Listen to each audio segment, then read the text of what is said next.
Recent earthquake in Nepal has once again brought the discussion back to the structural aspects of housing dwellings. Anil Sharma, chairman and MD of the Amrapali Group, is of the view that it is a collective responsibility of builders, authorities and common citizens. Talking to Ananias, chairman and MD of Amrapali Group said it's a myth that only high-rises are vulnerable to earthquakes. First of all, I would like to tell the people that even one-story building is equally vulnerable than 10 or 20-story building. So whenever you construct your building, please don't depend on a layman.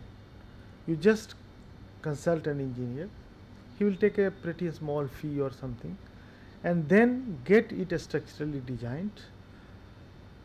Provide all provisions suggested by him. Then your building is totally safe. And to the even to the developers and other things. I don't think they are allowed to construct their building without taking earthquake measures. But still, I would like to say that they must take a proper measures.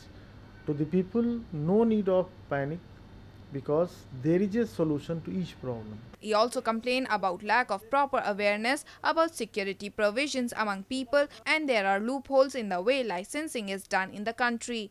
Sometimes some people, not only builders, even a private home owners, they are also not adopting sometimes the earthquake measures.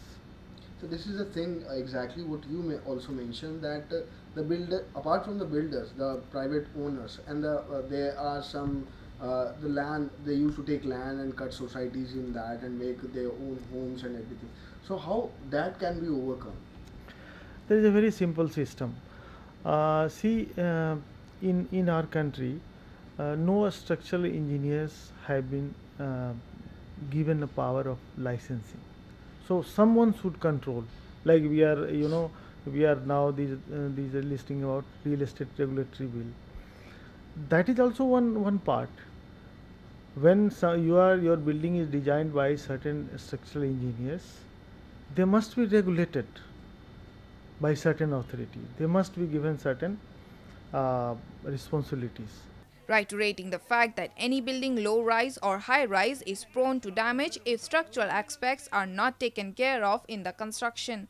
Earthquake comes, you know, only it can save your life if your building is earthquake resistant. There are two main issues.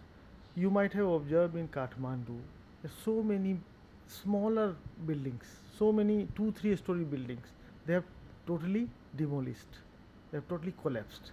But there are few buildings which is multi-story, but they are still standing, and a bit small damages have occurred. So it is never comparable whether building is high rise or building is low rise. It only depends on the fact whether the building has been adopted, the construction has been adopted earthquake resistant or not. Powered by Ananias.